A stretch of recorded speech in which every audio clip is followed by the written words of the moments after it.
hit resume. I'll get that link a bit later. Okay, we're going to stand by HRC website. Yep, not the Top Gun Futures. No, that one's basically going by the wayside. It's all going to the blog site and whatever is going away. Everything you need to know or see is going to be posted on the HRC. Great. Sorry about the confusion, but initially we were not going to put on HRC, and then we decided that it's probably better to keep it all under one umbrella. Looks like the Russell's a little weak here. And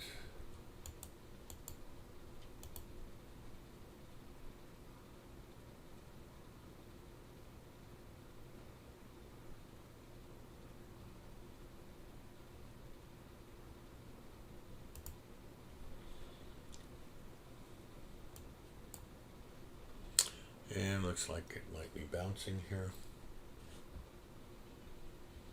Okay, the Dow's kind of in chop. NASDAQ trying to go back up to the 74.05 level. S&P's trying to come back above that 28.25. So let's see what happens there. Let's get off this 15-minute chart there, Steve. That's why they look different.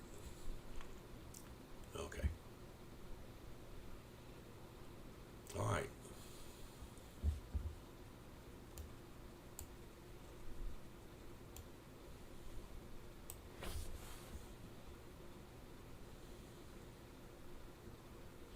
All right, we're looking at the markets here, letting the dust settle to start with.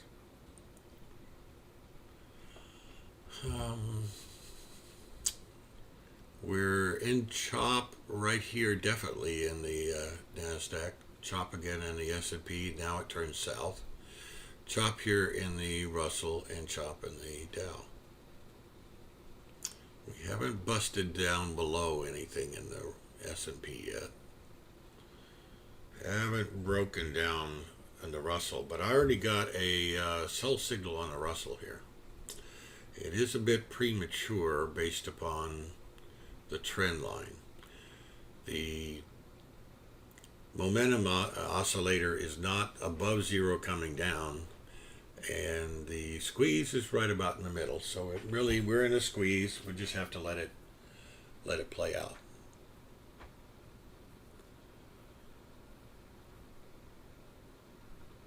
That S&P is looking ominous to the downside, to be honest with you. But we'll see. It hasn't broken anything yet. At 28.21 level is going to be important for the S&P. On the Russell, the important level really is about 1685 half. And it's doing a little bit of a rally. We're just kind of trying to figure out which way we want to go. NASDAQ's coming down along with the Dow.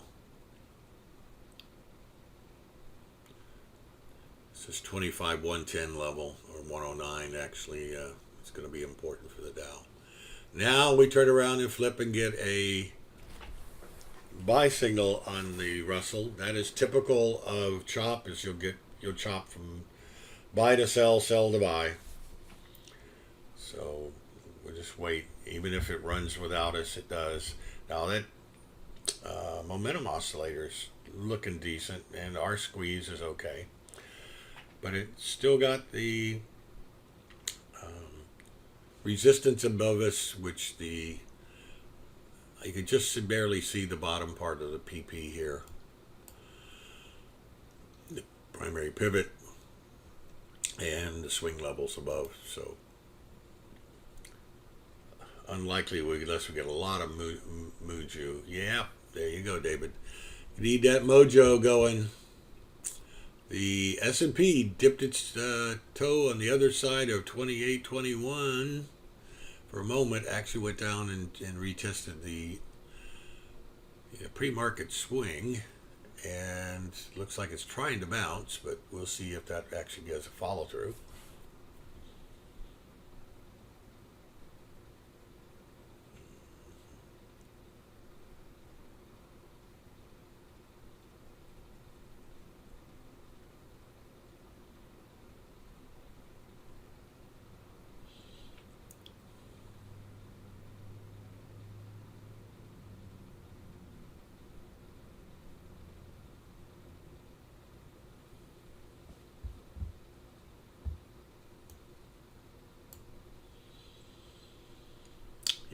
7404 level on the NASDAQ is pretty critical.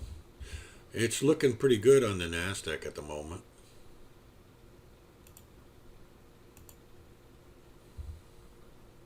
See if we can get to 7404 and see if we can get a little bit of a pullback. Or I really hate to buy breakouts.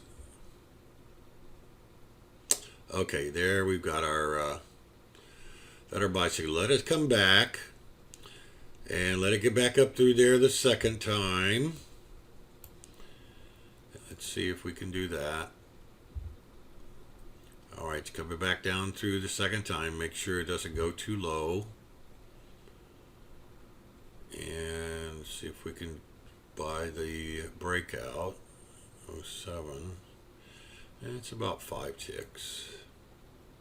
Order pending. I'll put a buy in above that, so if it actually goes go back up. It looks like the momentum oscillator is going up. The R squeeze is okay. It's not way over ridiculous. Russell's okay. The the others are just kind of flailing around. And risk reward. Now the risk is 39 ticks, but the rewards are pretty substantial. So the risk is not going to be that much because the order filled. The volatility stop is a lot tighter. So yeah, this puppy's already got into money management. I'm going to lower down to target 1. All right, so we're long here. Let's see if we can actually continue to go a little bit higher. Not looking so great right now, but we'll see. Let me maximize this for us so we can see this on the big screen. All right, that's what we're looking for.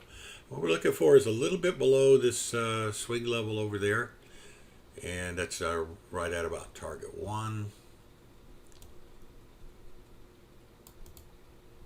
Okay.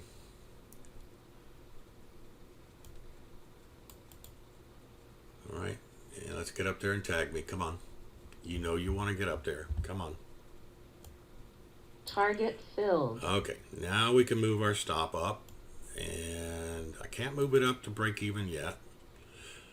Let's see if we're probably going to get a reaction right here, right about where we're at. Let's see if we can give it a chance to wobble around. All right, and see if it goes higher. And if it gets above that, we're going to probably try to go right below S1, somewhere around target 2. All right, I am going to go ahead and move this stop up to break even plus. And let's see if we can get up in here. Come on, baby, you can do it. Just a little bit more. Now, this level off to the left is still out there. It's still out there, but it looks like it wants to try to get through it. The momentum oscillator is still pointing up. R squares is still pointing up. And I need to raise the stop in case we come back. And we're going to get tagged, I hope. Target filled. Target filled. Okay. Nice start for the day. We got about 30 ticks on the last one. I think this is where it's going to pull back. Based upon these levels over here.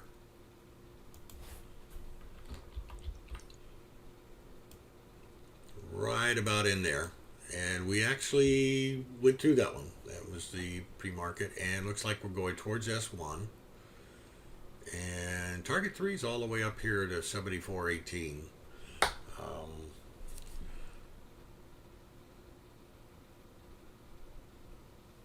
Okay. Let's back off of this a little bit. Okay. I guess what I could have done is been a little bit less pessimistic about where it might be going and could trail it. Let's see how it goes, whether it gets to target 3 or not. There's actually another level at 74.21, But I do think this S1 may be, for, at least for a temporary pause. They don't stop it if it wants to be going. Russell's coming back down. S&P did a rally that helps the Nasdaq. The Dow's going nowhere. If we ignored the Russell and the Dow and only concentrated, thank you, Frank, David. Hi, Gigi, welcome. Okay, they're a little bit different. There are no trades going on at the moment, so I'll run through that. I don't trade the S&P, and the reason I don't trade that is big institutions, big bucks, black boxes, they dominate the ES, and the fact that it has $12.50 per tick. My account size and my risk tolerance is not there, but I do kind of keep track of it. We have Art K over here that likes to look at and keeps track of the VIX for us, any divergences that happen. David H does a wonderful job of keeping me on track with the S&P. Or had to try to head up to this. What I use is a Unirenco, and I'm going to, at 2 o'clock this afternoon, I am, and thank you, you'll get your $5 later, GG, for the plug here. At 2 o'clock this afternoon, I'm going to do a presentation that talks about my charts, talks about my favorite patterns, and basically talks trading futures in general. And if you could come here, anybody can come here at 2 p.m. Eastern, yes. Sorry, all of my times are Eastern.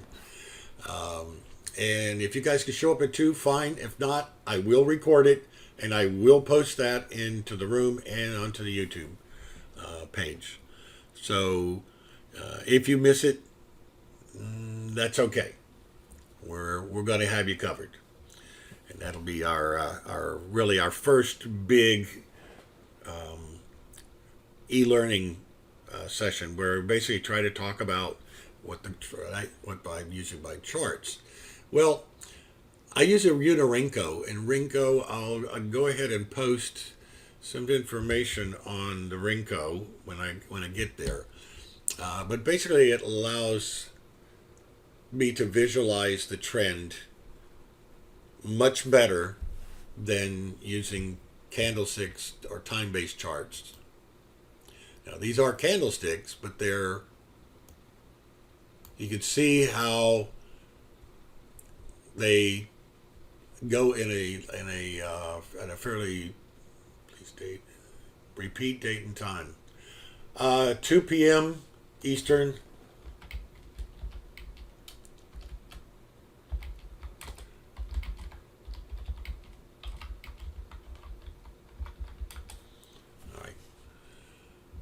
Darn work getting in the way. All right, you see how the trends, you can see how the trends are here.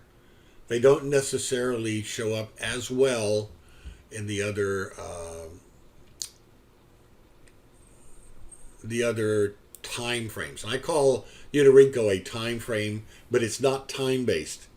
Each one of these candles is formed by the certain number of ticks, in this case 10. Each one of these is 10 ticks long. And it shows, it will draw the next candle once it's moved 10 ticks. Then it'll draw the next candle as it moves ticks. So you can count, that's 10, 20, 30, 40, 50, 60, 70, 80. That was 90 tick run. Now, what it really does is it focuses primarily on price. So it's a price-based focus. So Russell is breaking down. It's setting down to new lows. I am not going to rush in and go low here. One of the pattern things that I use is I try to make them break a level, come back up, like we did on our entry, and go long after that. So I call it a zigzag. It could be construed as a J-hook. But basically what you're looking for is a break of the level down here, come back and retest the level, and could go overshoot it a little bit and go down. This is exactly the same pattern that I used when I trade stocks. Gigi, that's a good question, because it works. And there are two time frames or settings that I use. One of them is 10 and the other is 6. Okay, I use a 1014, and I will help anybody set up their systems if they want to have it copied. Whoa, look at the pullback of the NASDAQ. The other is a 6. And you look here, there's the zigzag that we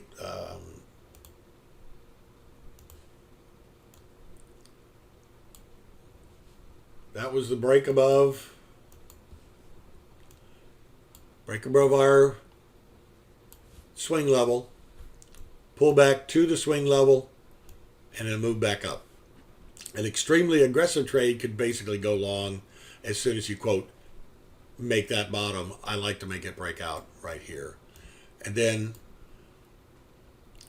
it got up to another swing level, and it formed a 3-candle pattern that I call a continuation pattern. Now, the fact that this has been extended for so long, that's not a valid continuation pattern for me. We'll talk about those a little bit later.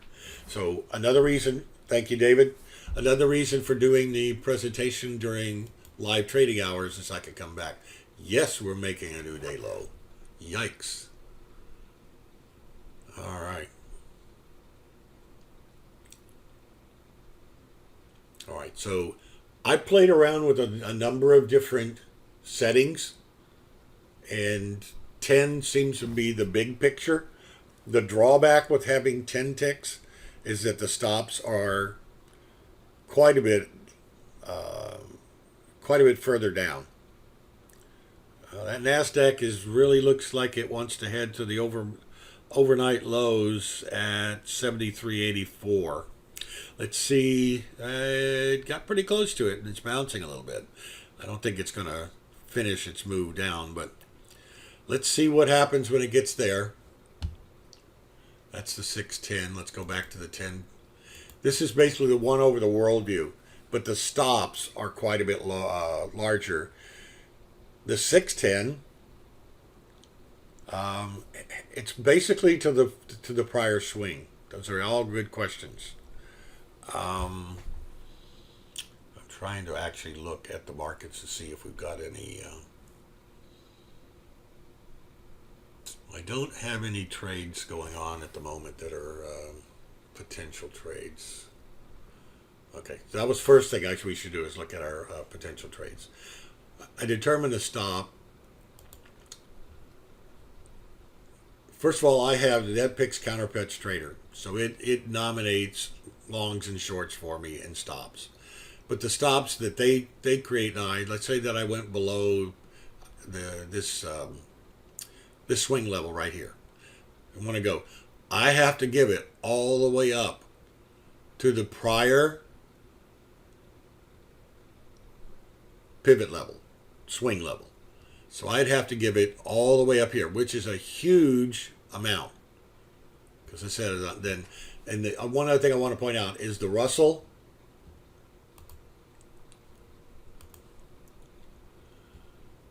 Up here in the upper left shows the time frame. It's a 610. So it's the number of ticks is 6. Whoops.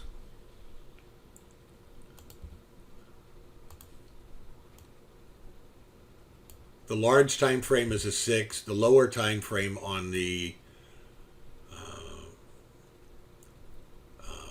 Russell is 4. Whereas on the NASDAQ and the Dow, it's a 10 with the 6 being the smaller. Okay, when I say nominate, if I get in on a bounce, I can't see it right here, but let's say, I think I did it on the NASDAQ. I don't see the NASDAQ coming up. All right. Okay. All good questions. I'll try to answer them. If I have to stop because there's a trade that's going to go on or whatever, I apologize.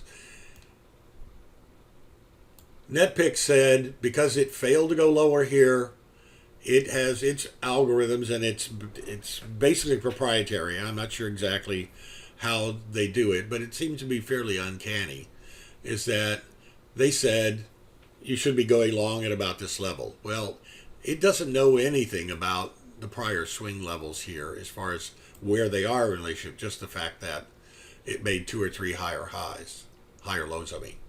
So therefore it says, okay, I've broken the last 2 higher highs, it's time to go long. So it said that it should go long there. Well, and it says if I go long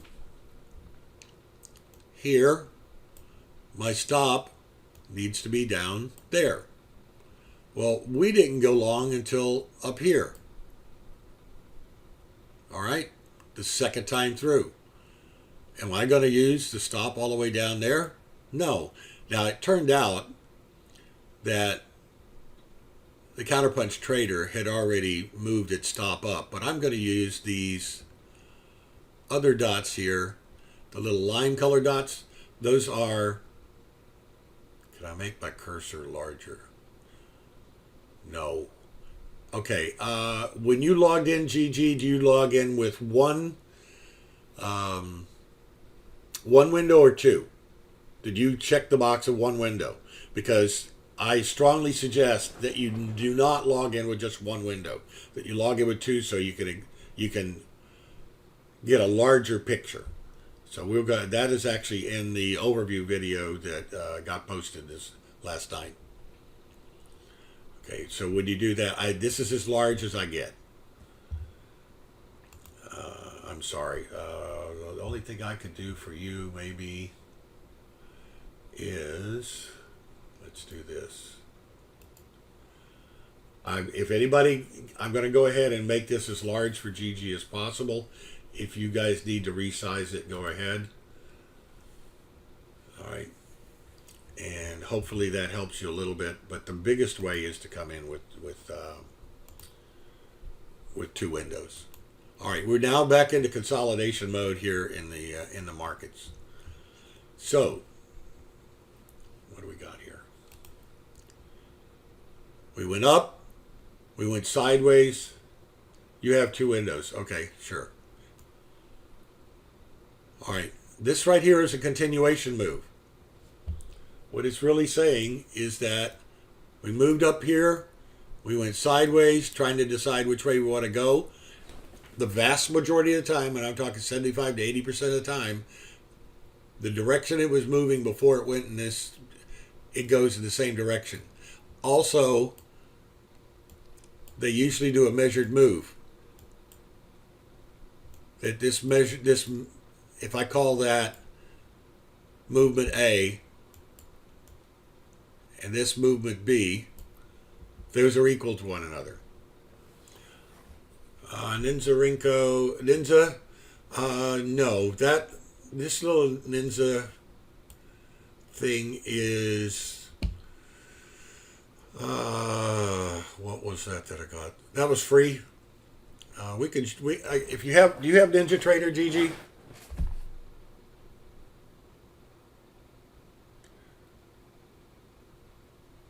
I need to get back off of this so we go live. What trading platform do you use? You're asking excellent questions, by the way. Use Thinkorswim. Okay. You're not going to like this.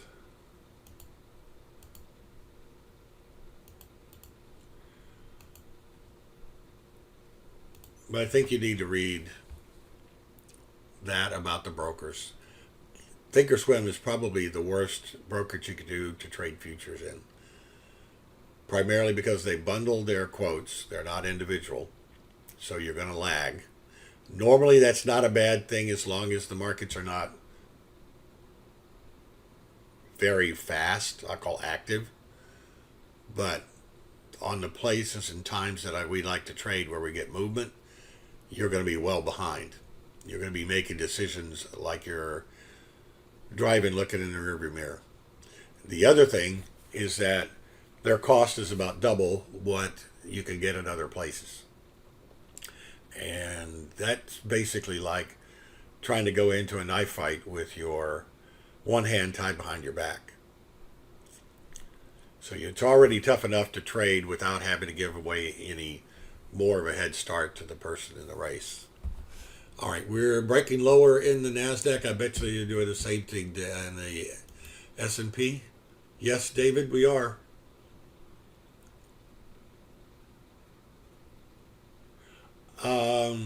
Yeah, okay, John. Thank you for that confirmation. Ninja Trader is the old Miris or Myris futures. It's pretty darn good. They wanted in on the futures market. They bought. There are a couple of other ones out there, but in that document that I just posted there, GG and all, that pretty much talks about most of what you need to know. And I have to redo this one that I'm just posting now, my chart setups. That'll explain all the dots. What I'd like for everybody to do is to read those first. Then if you still have questions, by all means ask. What we need to do is concentrate on trading this morning during the live session until, well, probably around 10:30, 10:25, we'll move over to oil. I do like to trade on Wednesday. I trade the oil inventory report.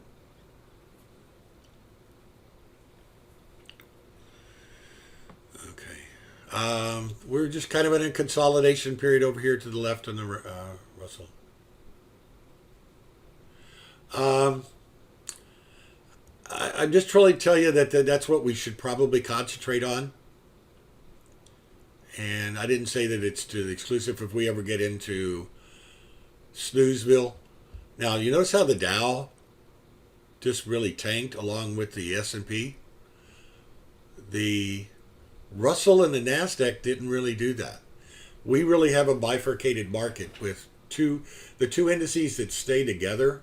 They're like brothers, really, most of the time. NASDAQ and the Russell. And the two that kind of go hand in glove are the S&P and the Dow. And the reason that is, Russell is homegrown, tech with no financials. In the NASDAQ, we're getting new lows in the NASDAQ, by the way. We're approaching S2.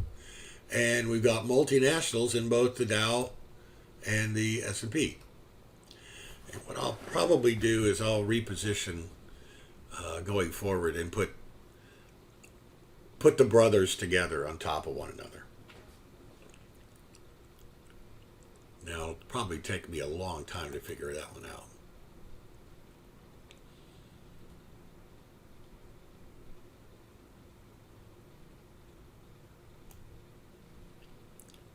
Let's see if we can move that now.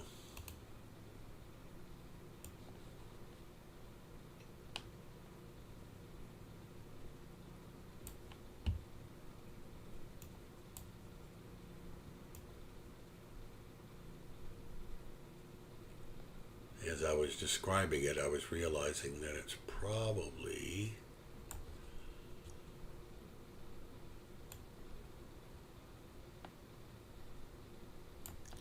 okay. So these two will on the right will move together usually.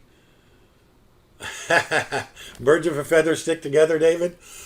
Excuse me, you got me all choked up there. That NASDAQ is going lower, trying to catch up with the Russell. Oh dear. What a day. I don't see any entries. I mean, it looks like we're kind of weak here, but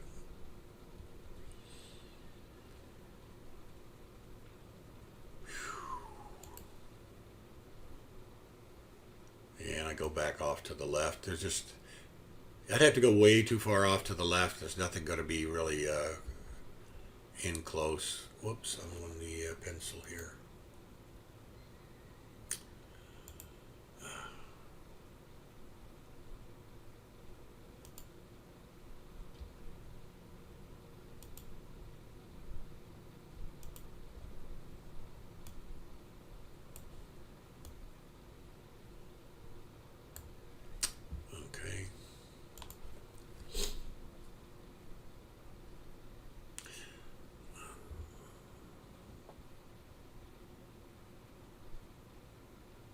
You show that's coming up. Okay. I'm not a big fan of a measured move necessarily, because a lot of people do pick them out. Fibonacci is 100% or 1.382. So are you a fib guy, John?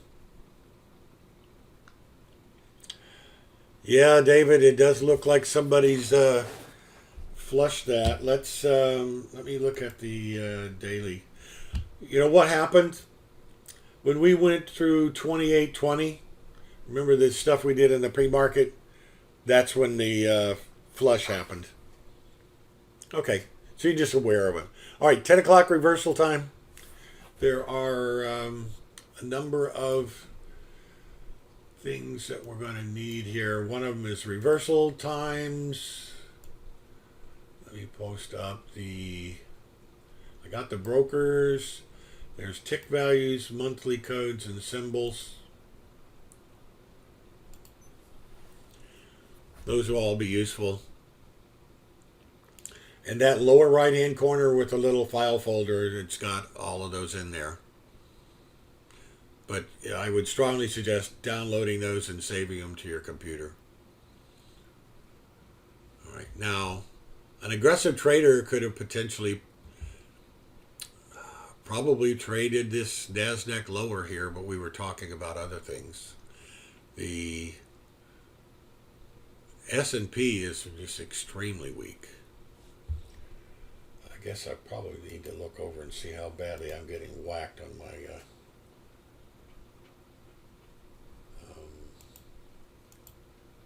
holdings. Oh yes.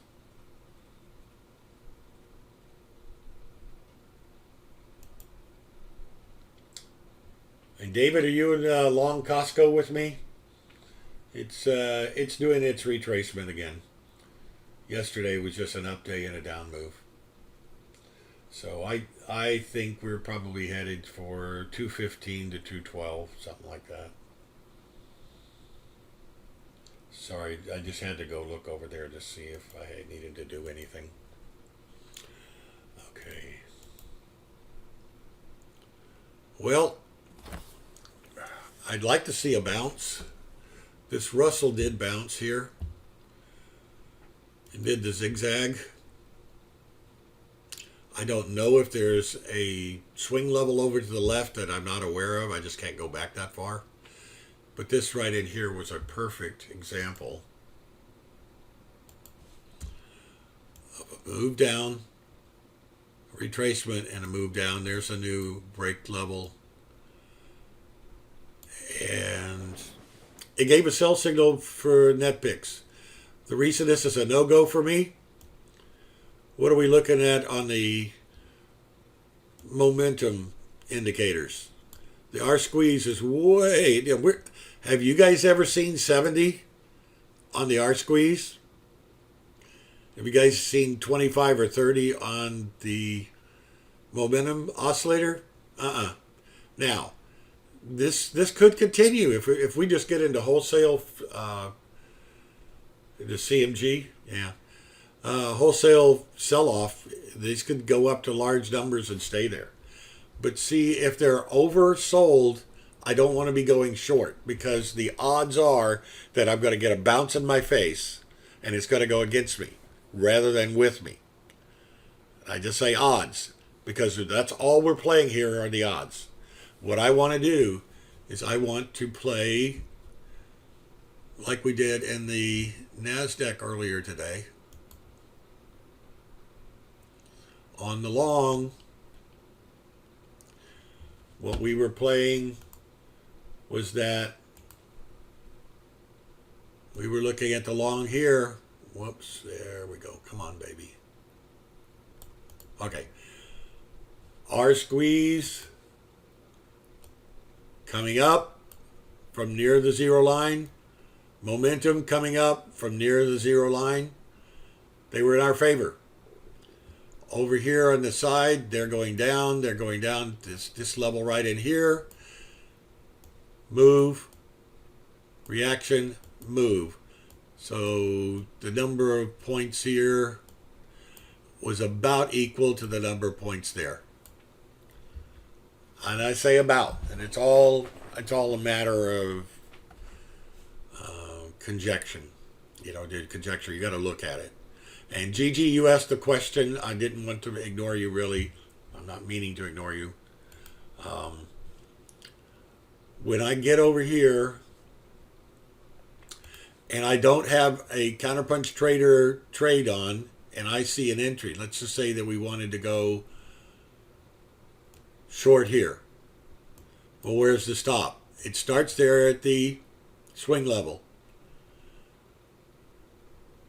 And then I move it down using the chandelier stop, which is a volatility stop. If we got down short here, which is probably not a good move right above this swing level over here. We don't have a swing level listed here, but I can kind of extrapolate one. It's just somewhere right around here or here. So I'd use either that level or that level as my stop. So when I say nominate a stop versus actually use it, I have to decide where I think the stop ought to be. Now, it has to be technically supportable. It needs to be something that I can also afford. Funny how those happen, huh, David? I mean, John? It really went to the 2800 level, 2808. Oh, you're talking about 7338 on the NASDAQ? Yeah.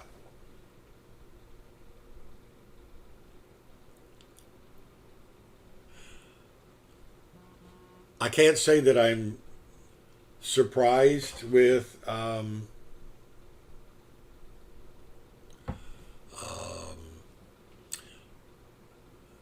this move down on the S&P. 2 days ago, I said we were going to go lower the night before last, and then yesterday we went up. But it was an up day and a downtrend.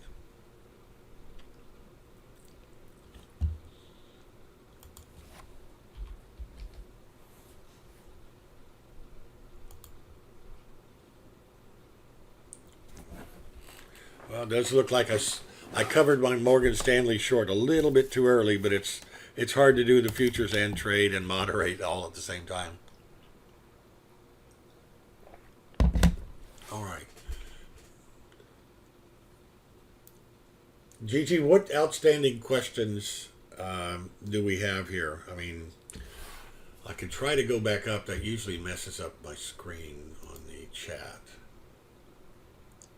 You have Thinkorswim. And oh, did you guys realize that if you put there's a little Q next to the letter Q in red next to your text entry box. If you put a little Q on there, if it's a question, that will help bring my eyes directly to your questions as versus just a statement. So like David said, VIX showing good strength. John Smith providing his inputs about 73.38 in the NASDAQ. So my eyes can skip over those and they'll go straight to your questions. All right, the NASDAQ, we're trying to put in a little bit of a bottom in here. Where would it go from 54? Yeah, the next level up is about 6 points. That's only 24 ticks. Is that enough? Momentum oscillators are coming from below. I'd feel a lot happier if the S&P were rallying. The Dow's going south. And the Russell's going south. The Russell's just not bouncing. Oh, that's a 1014. That needs to be on a 6. Okay, there's a little better.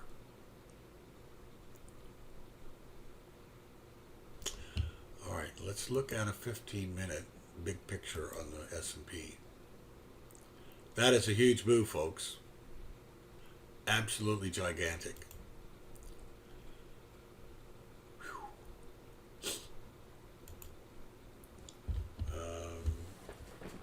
S&P is down 32 points that's somewhere between 1 and 2 times normal. The norm used to be 10 points. Now it's closer to 20. That's 1.15%. NASDAQ down 1.5%, 111. Dow down almost 300, 1.1.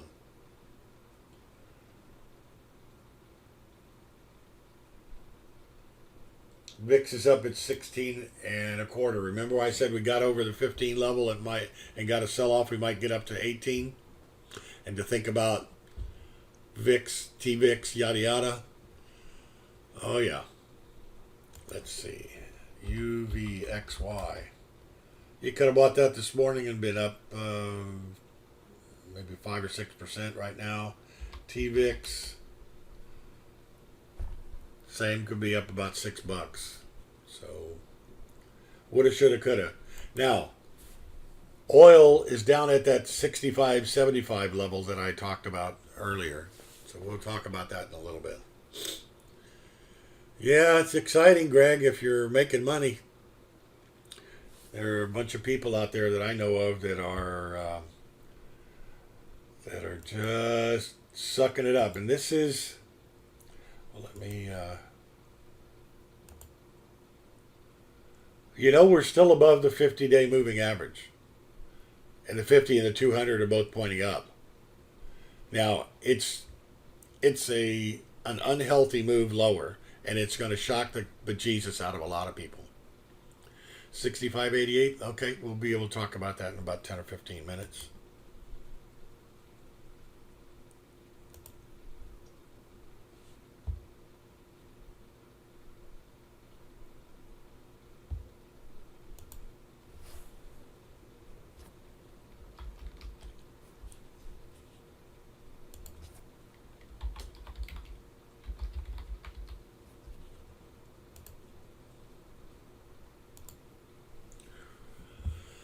All right, the NASDAQ is trying its best to try to form a bottom here. But after what we've had this move, it's going to take a while to repair the damage done. So I'm not sure how that's going to work out.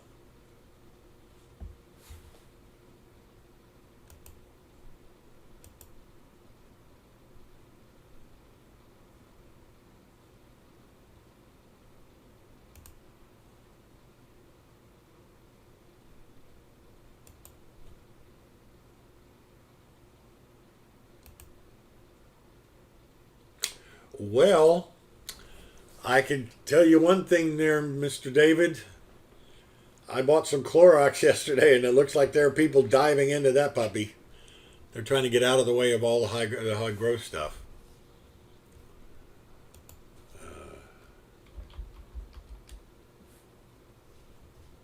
Whoa. CMG becomes OMG. I was fully expecting to see big red instead of green. Wow.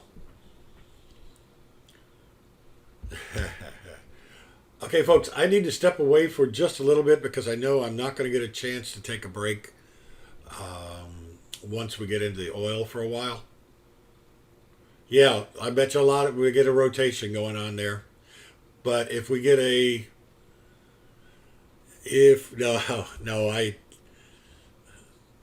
never mind. It has nothing to do with trading. Yeah, that's okay, Greg. All right, I'll be back in about 3 or 4 minutes.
Okay, I'm back. It is now about 10:20. We've got another 5 or 10 minutes before we go on over to oil. I don't believe that I'm going to initiate another trade here in the equity markets before that. I don't want to be in a trade when the oil report comes out. Let's see if I can get that organized.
That oil looks weak, doesn't it, John? Gone below your 65.88.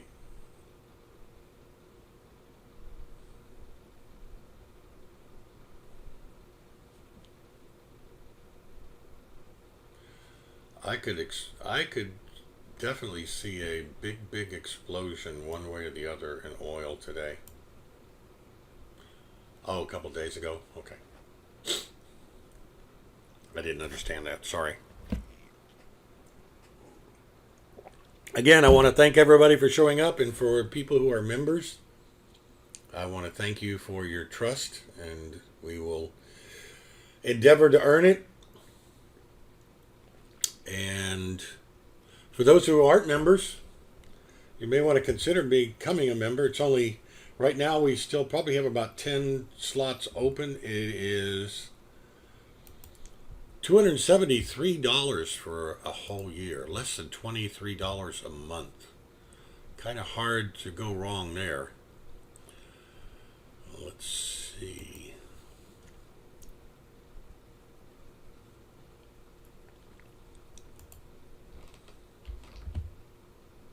Oh, thank you, Trendy.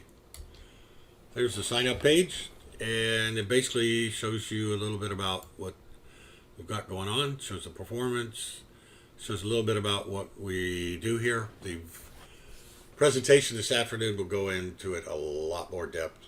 We're probably going to be at least an hour for this afternoon, and definitely want people to be here for Q&A.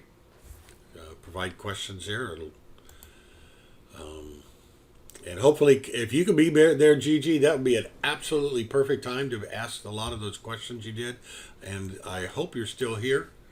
I did not mean to cut you off there, and you don't need to stop posting. Just I had to look at the trades first and foremost.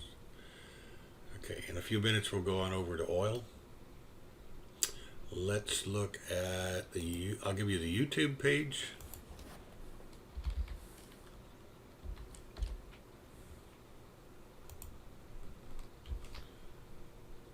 This is the Top Gun Futures over there. If you go ahead and subscribe there, you'll get notification when new videos are posted. And there was a post-trade analysis and lessons learned, and the Top Gun overview video, both posted last night. They will actually have links from within members area also, but you can always see them over here. And the analysis,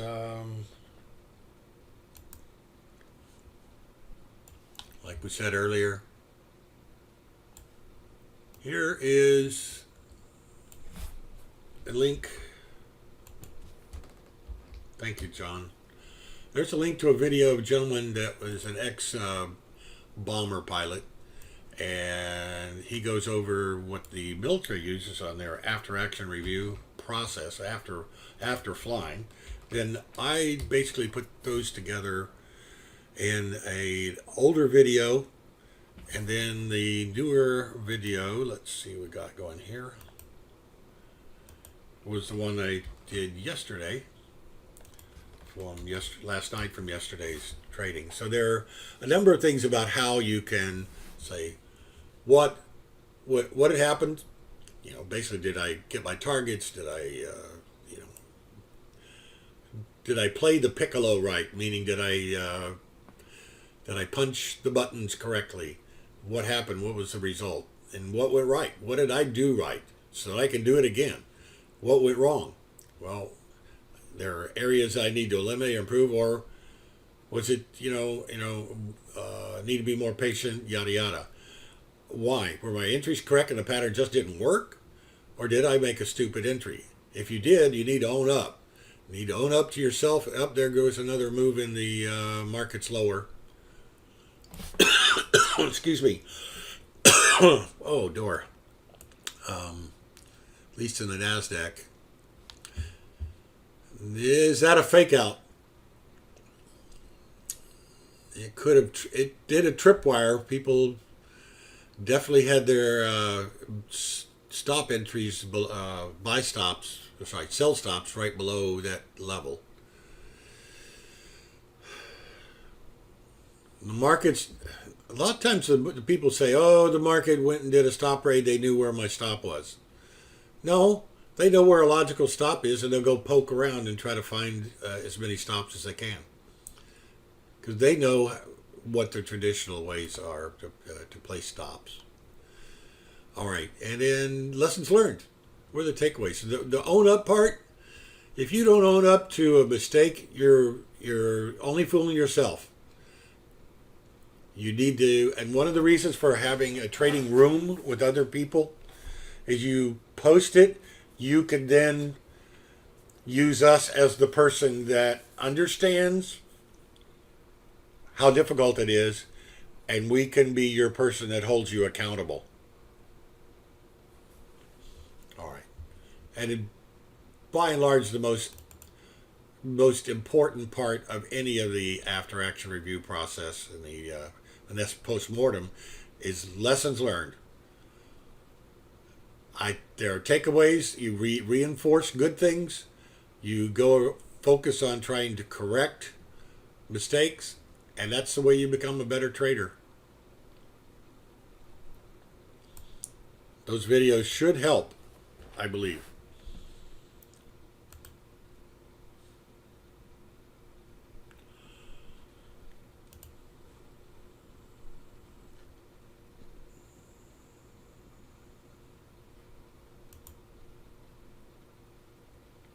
Okay, we've got a couple of minutes, and we're going to go over to. There we go.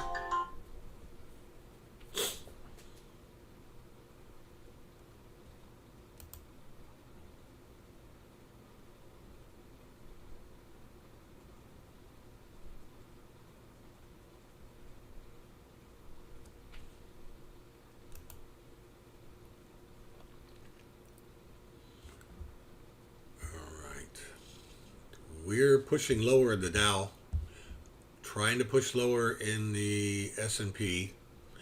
This is the lowest that I've seen that the S&P momentum indicators have been 6 months, 10 months.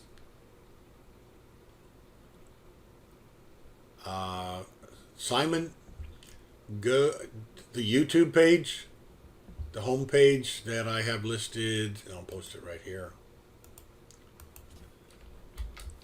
Go subscribe, and it'll be there later today. I won't necessarily say this afternoon, because depending upon how long it is, and it has to render, and I have to post it up. I have to edit it, so it's it'll probably be by tonight sometime. All right, looks like oil is trying to go higher. I'm going to move over to oil. And hope that helps. Now, I am on a 377 tick chart, and all I'm trying to do is scalp 25 ticks, if I can. All right. I do not trade the first 2 minutes or more. I give it at least 2 minutes for the dust to settle. We're going to get a big gyration spike, one way or the other. Okay, there's 10:30, and we got our move down. That was the first move. First move is usually the correct move.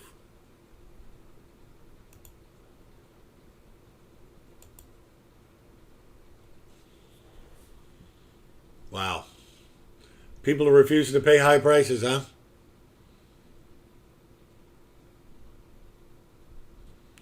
Well, on a 5 minute chart, we've been short since this morning. There you go here. The indicators, make sure it's up for the 30. Okay.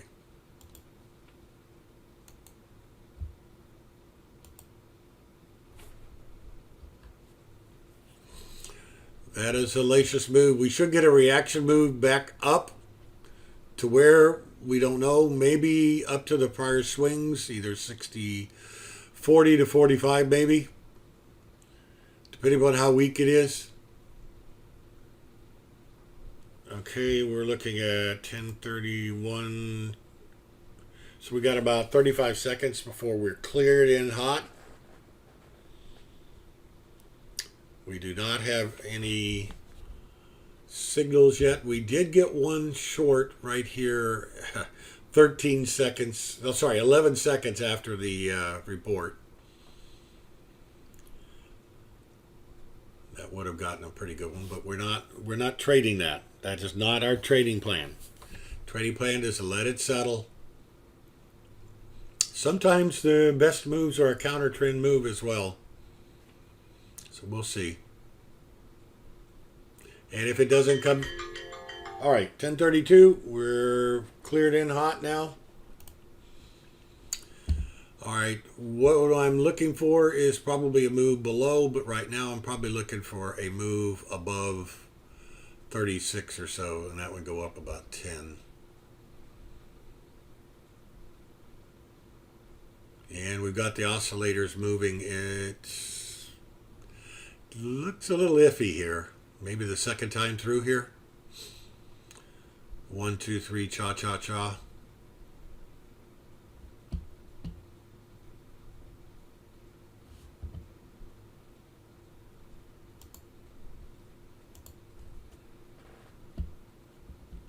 We are sitting at S2 right above here.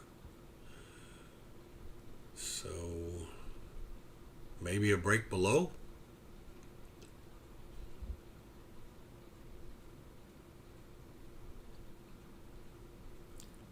Yeah, it could be. Breaks below, I'm going to want it to bounce. Yeah. This could be just a fake out breakdown.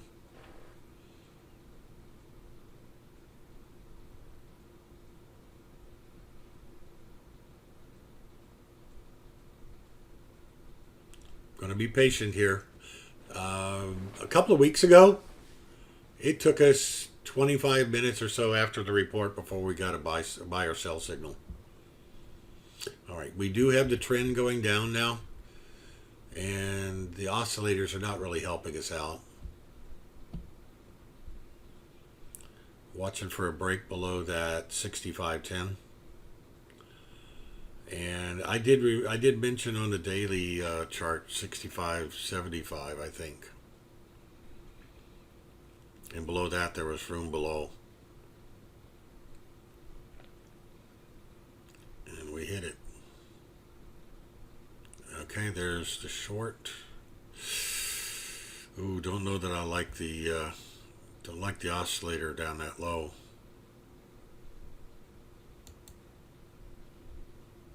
Order pending. Order canceled. I canceled it because I had the wrong quantity.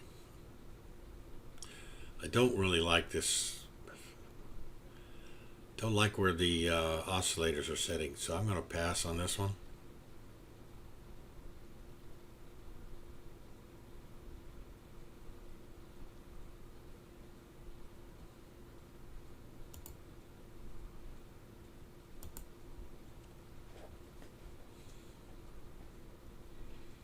And it looks like a smart move. Looks like the R squeeze is trying to curl up. Looks like the price is trying to curl up. Counterpunch Trader did not get short. Its stop is up at 65.25. So that trade for a short is still on until you get above the stop levels.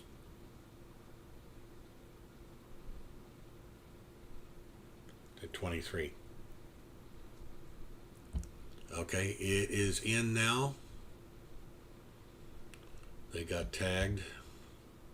Now we're in the dots. We're in chop. You can see that. I'm looking for a potential move above 25. But it only looks like it's got about 10, maybe 15 ticks in it. So I'm not all that keen on either move, to be honest with you. The move down was very, very sharp and a long distance.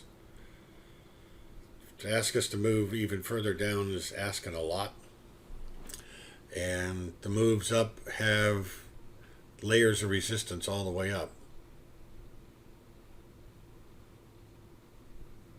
The price is going down, but the momentum oscillators are saying that it's very weak on the downward momentum. It should be going up.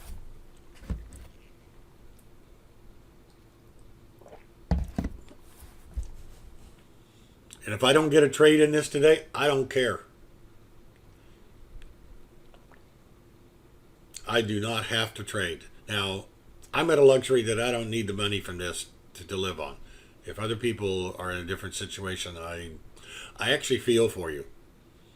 I would hate to have the pressure of having to live off of the income. That extra pressure has got to be something else. Again, I want to thank everybody for being here. Hope you're learning something. And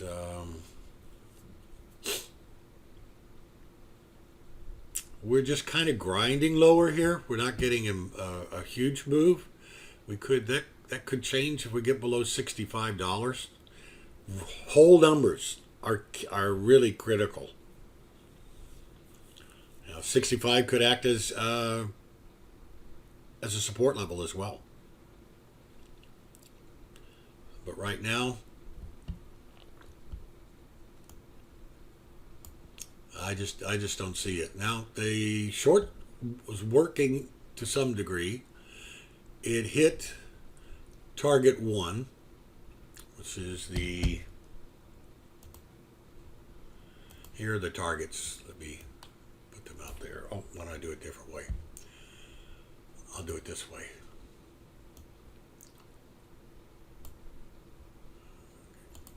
Those are the targets, 1, 2, and 3. They're very, very close together. The target 3 was only 18 ticks. The risk was 14. The risk reward wasn't there. That's why I'm just saying that the slope here was so gradual that it really wasn't worth the risk. Way to go, Greg. Now, the short's working. The short hit target 3, but all of 18 ticks. I don't know. Maybe that's a good thing. Maybe that's a bad thing. I think at some point we're going to get a reaction to the upside. Maybe I'm a contrarian.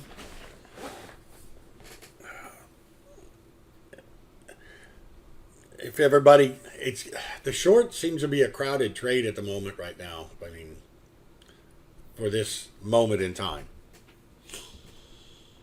the time frame we're looking at, we're looking at minutes. We're not looking at hours and days. All right, there comes another short signal. That one looks a little bit less bad than the other one. What was that?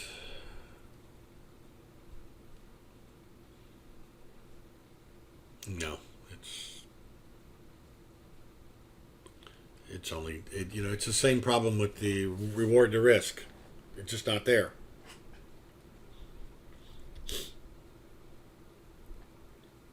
Even though I'm only looking for maybe 20 to 25 ticks, it's not there.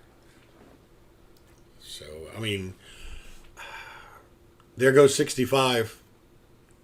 You notice we punched below it, went down to 64.90, went back up to 65.08, did the bounce. I just now noticed that levels, those levels. Will we follow through here? I don't know. The momentum, look at it, it's indecisive.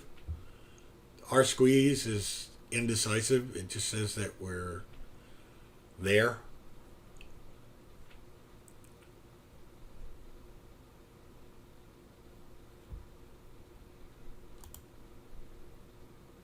We're grinding lower, but there's just no way for me to be on either side of that trade.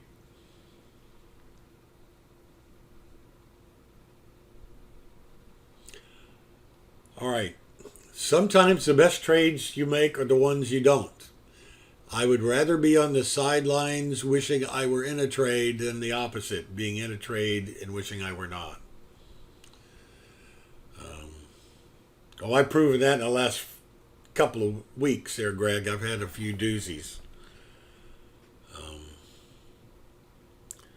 One of the problems that we can get into as traders is being too focused on the hard right edge, the price, the trades, the little small indications and whatever, and not getting the big picture, not sitting back. A lot of times I lean forward when I'm on my screen at my desk, but occasionally I force myself to lean back.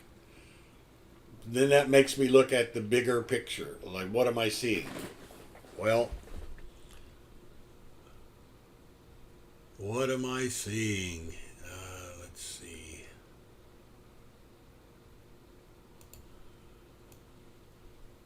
That's what I'm seeing right here. That's the big picture. Down. Is it tradable? That's a different story.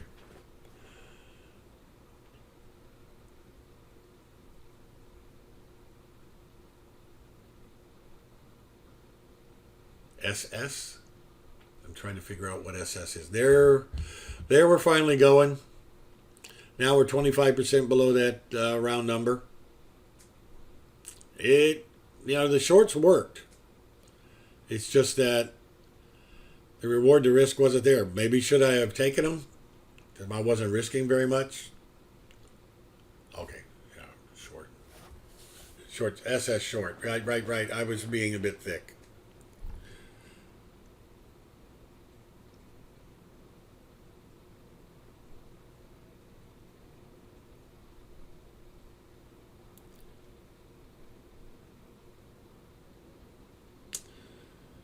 And here comes the bounce in your face if you went short on any of these.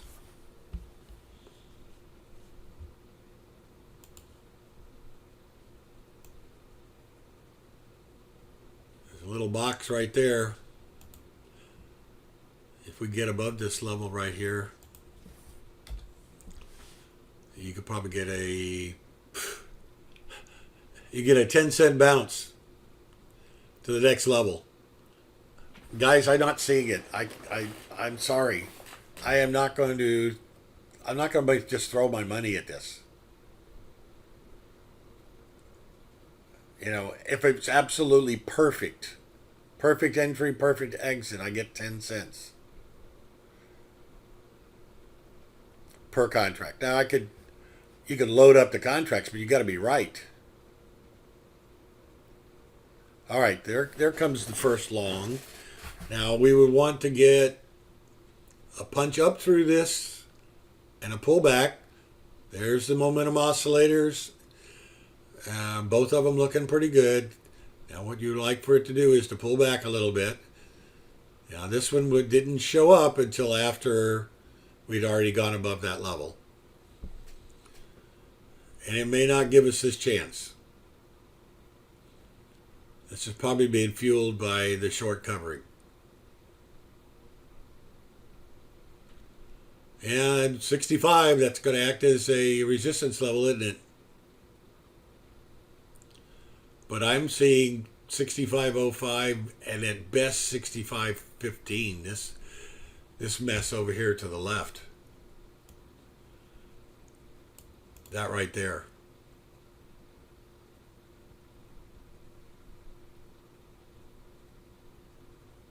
You know, I bet you a lot of people are right with you, John, on shorting on a drop down below 65 again. I think they may be wrong, but they may be right.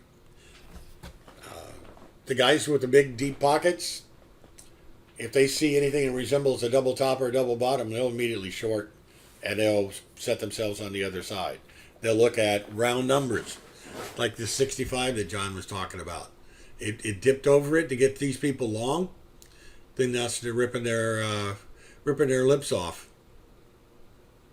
And the black box that's playing in here, it's happy to take 10 or 15 cents.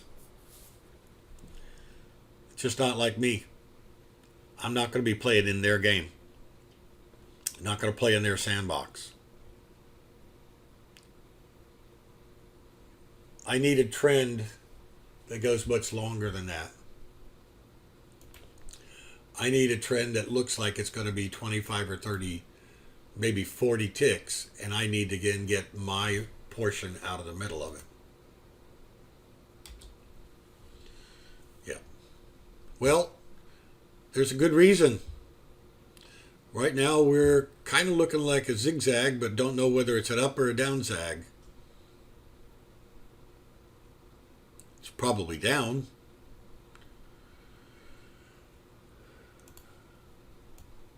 Up.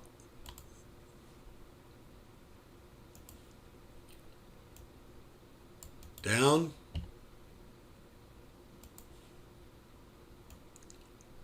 Up.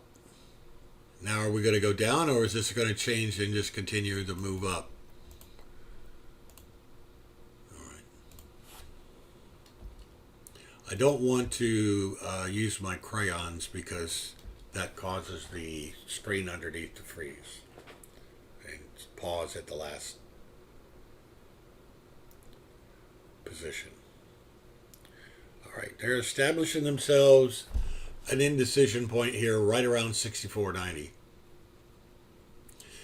And if it drops below this level, 64.83, it'll probably go to 76. 13 ticks. Is that enough? I don't think so. All right, now their CPT nominated another short. 5, target 1, 5, target 2, 9, target 3, 12, risking 13. No way.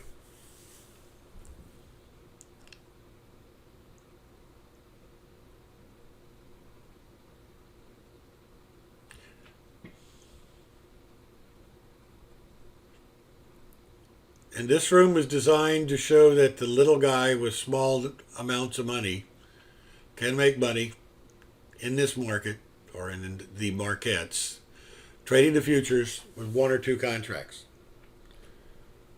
That's why these 10 tick moves or whatever, you load up a bunch of contracts. That's not the idea. Yeah, not enough reward. So I have enough money that I could pump more money into the account and trade larger sizes, but that's not the idea. My goal is really to help the average retail trader that can put somewhere in the neighborhood of $6,000 to $10,000 aside and trade.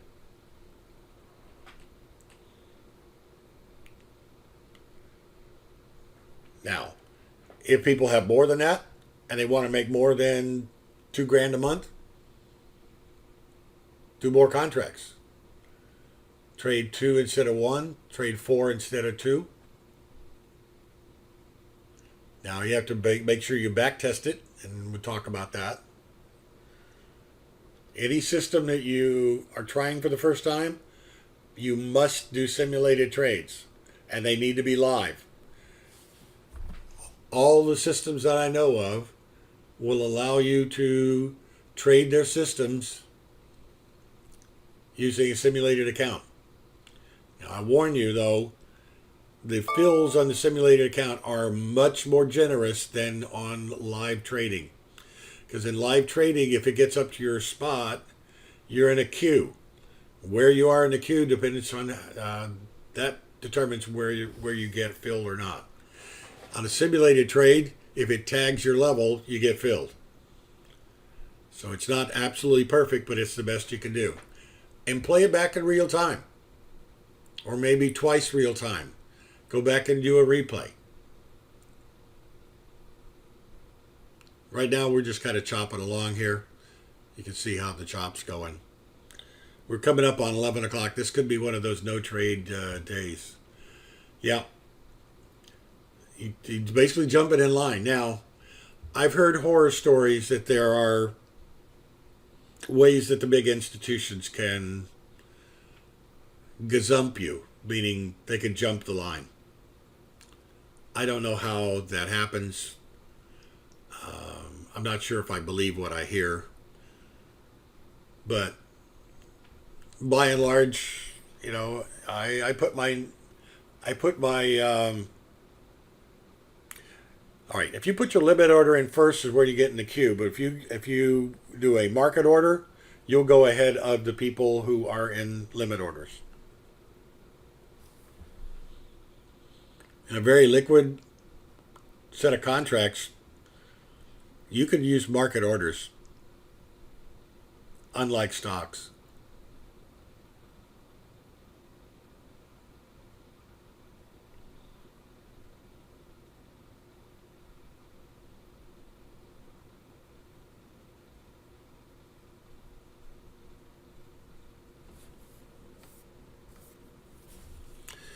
Grinding lower now. Are we going to come back down to this 64.75 level? Now that's another round number. Now, round numbers are zeros and to me quarter numbers like 75, 50, and 25 cent. Those are big ones.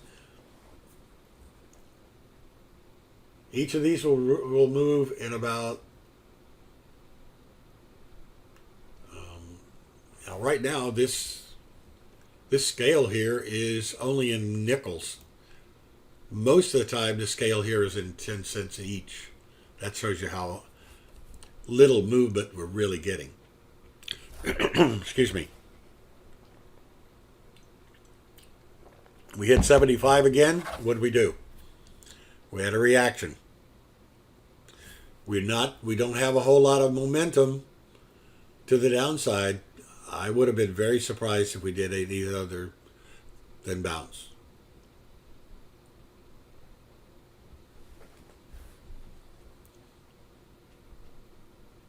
All right, what would it take for us to get going?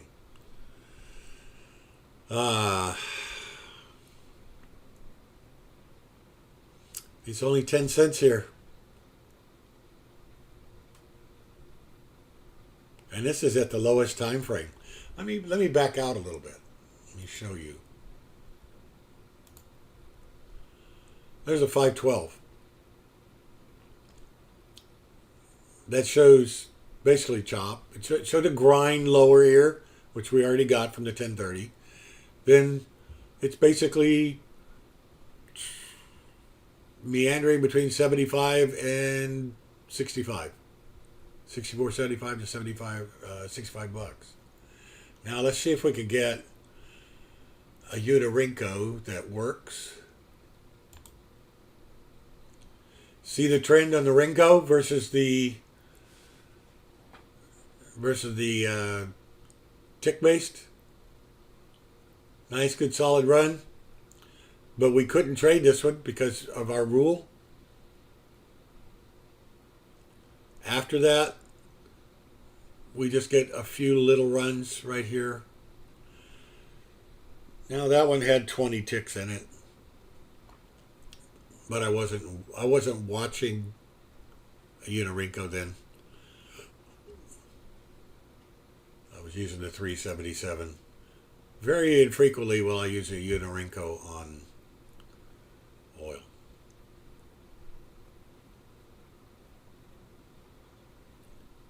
All right.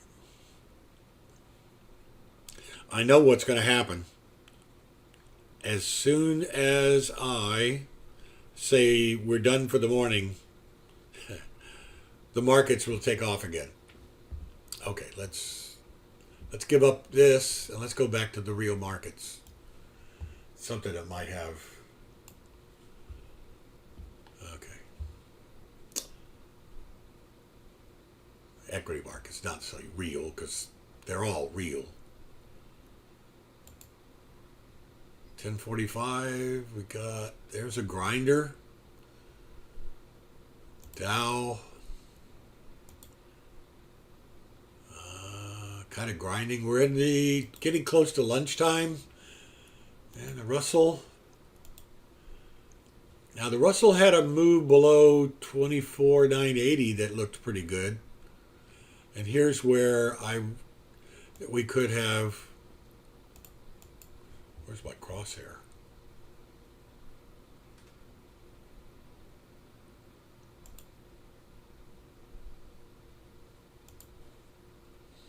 Okay.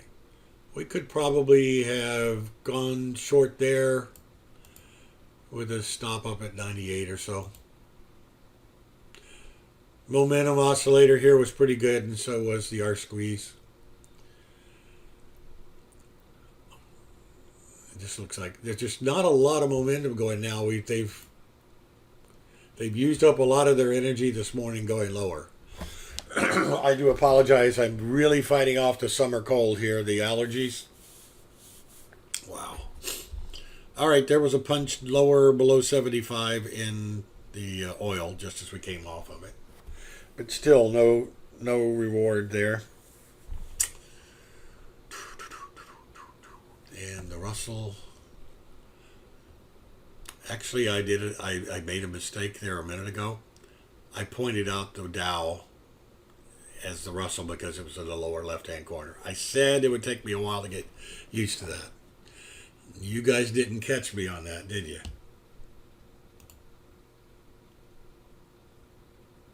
Wow, well done, Bob.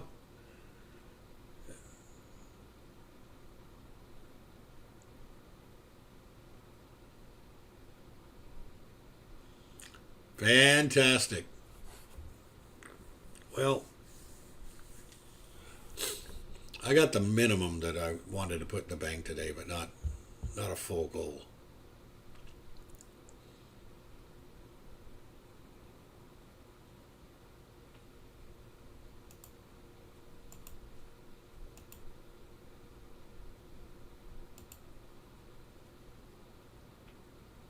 A little bit of a rally in the NASDAQ.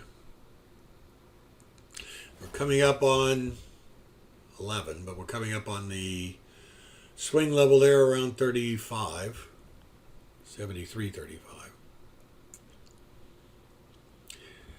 The momentum indicators are pointing up. What we would like for this to do is get its nose over to come back.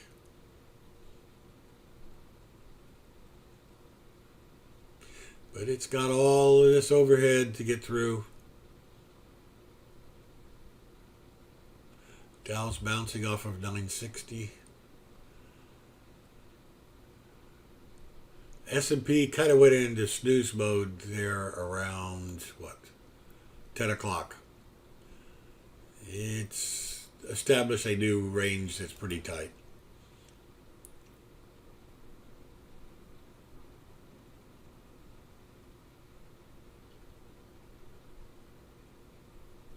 Bob L., can I ask how many contracts you were trading on CL and how many trades that was? You don't have to answer. I'm just curious. Russell just kind of grinding lower, but there's no entry here.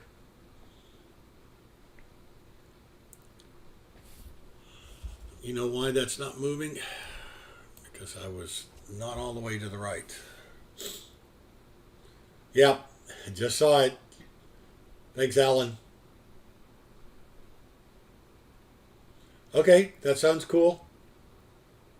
Was that one trade or two trades, sir? And the Nasdaq's looking like another short here. Doesn't have a lot of momentum in it yet.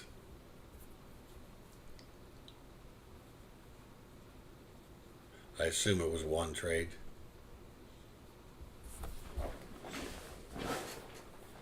Yep. No follow through on that one, on the NASDAQ.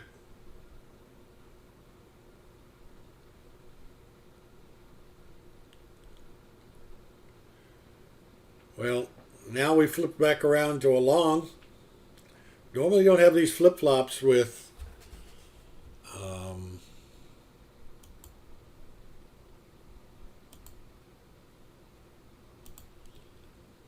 a 10-unit Renko.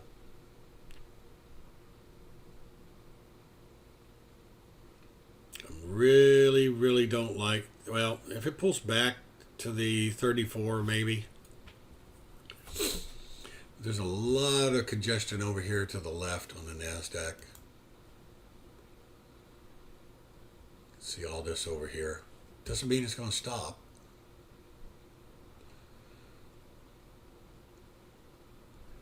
Takes a lot of guts to go long up here, or well before it actually makes the turn.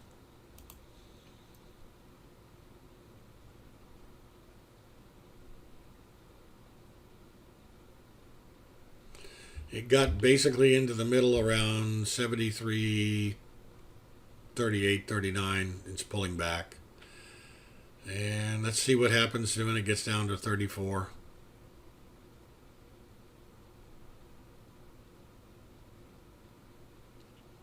Now if it flips back to the upside,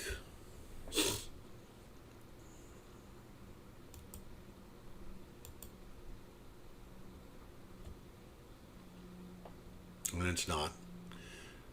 That long is long gone. It's in the rearview mirror now. That trade never got to target one, and it stopped out at a loss. Little one, but a loss nonetheless.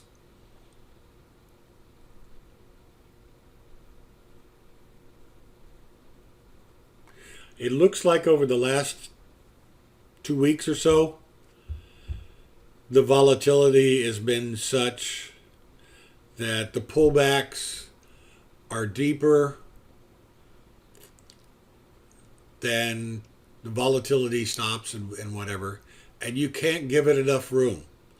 Yesterday was a prime example. I followed the trading system. I followed the volatility stop and got stopped out. If you look at the video, though, you saw that I passed up one earlier that was a really good winner, and almost immediately thereafter there was another entry that I didn't take. Either one of those would have put me green for the day. So I didn't necessarily make a mistake in the actual trade that I did. I made a mistake in not getting in two trades. But that's covered in the video on the e-learning lessons learned on post-trade analysis.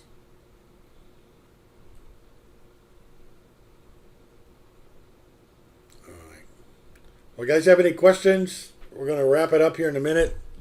I'm going to take a lunch break, and I have to do a couple things to get ready for this afternoon. I am going to have to bounce my computer. I've got a little sluggishness going on here. I'm not sure. There's probably something going on in the background. I'm going to clear out everything. That means that I'll probably be down for 1 to 2 minutes while I bounce the computer, and I'll bring things right back up for lunchtime. This probably looks like a pretty good time to do it. Okay, Greg, I'm going to shut everything down at the moment, but I'll come right back. up, so if you guys want to use the charts, you'll have them available. Okay, connections, disconnect.